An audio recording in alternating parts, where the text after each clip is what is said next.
حضرت عمر غوندې سړی چې وفات شو 3 کاله پس حضرت علی په خوب کې ولیدو جمع او خولې پر را روانې وي. وی عمر دا خولې ولیدي در باندې؟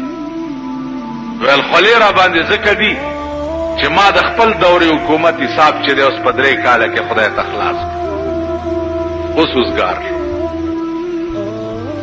که عمر غوندې سړی چې ټول ورځ به ناستو کمیس ته به یې ټاکۍ ګنډلې، غوړي به وله چا راوړه، ویل به په خدای مې دې قسمي کوي وخورم چې تر څو راته دا پته نه لګېدلي چې ټول قوم مې غوړي خوړلي. دا غوندې سړي حساب په 3 کاله کې خلاصېږي. عزیزانو چې زمونږ حساب به په 100 کاله کې، لکه رسول الله صلی الله علیه وسلم ته سحر ټیم او ابو جهل راغی.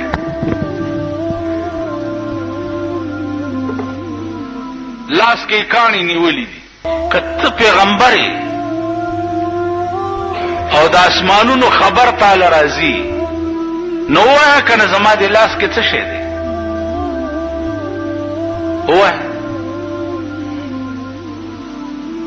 نو هغه ورته وایي چې زه ووایم چې ستا لاس کې څه شی دی، او که دا لاس کې دې څه دي دا په خپله ووایي. ابو جهل لعین ورته وایي چې زما لاس کې څه دي دا په خپله نشي ویلی، تی ووایه.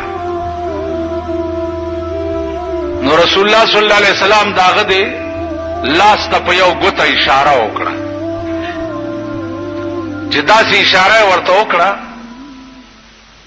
نو د لاس دننه نه आवाज راغی، لا اله الا الله محمد رسول الله.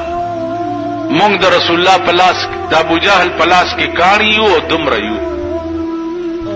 ابو جهل هغه کاڼي په ځمکه راوویشته، ویلې په دې م جادو چلو. داسې داسې معجزات، داسې داسې معجزات. یو ښکاری دی یو اوسۍ نیولې ده، او دا اوسۍ چې ده دا د ښکاری سره په جګړه ده، ځان ته خلاصي، ښکاری بیا راټینګي، ځان ته خلاصي بیا راټینګي. رسول الله صلی الله علیه وسلم پر راغی، ښکاری ته وی دا څه چل دی؟ وی دا اوسۍ مې نیولې ده او بالکل ځان وجني او ځان را نه خلاصي. اوسۍ نه تپوس وکړو چې ولې دومره وکش بکش کوي؟ اوسۍ ورته وی چې د دې غره شاته مې یو 2 بچي دي، ځان چې دې له خلاصومه چې دومره مې پرېږده چې هغې له تی ورکم نو بیا راځم درته. نو حضور علیه السلام ورته وفرمایل ښکاري ته چې دا اوسۍ داسې وایي چې بچو له تی ورکومه نو بیا راځم. ورته یا رسول الله دا به بیا څنګه راشي؟ پیغمبر علیہ السلام فرمایي چې زه ورته وی چې زه به په ضمانت کې کینم در سره، که دا اوسۍ رانله نو تاوان به زه درکم، خدا پرېږده. اوسۍ چې پرېښوه، حضور علیہ السلام د اوسۍ په ضمانت کې کېناستو. چې کېناستو اوسۍ په منډه لاړه او بچو ته یې ووی چې زر ته یې وروئ، د 2 جانو سردار مې ستاسو په ضمانت کې کېنولی.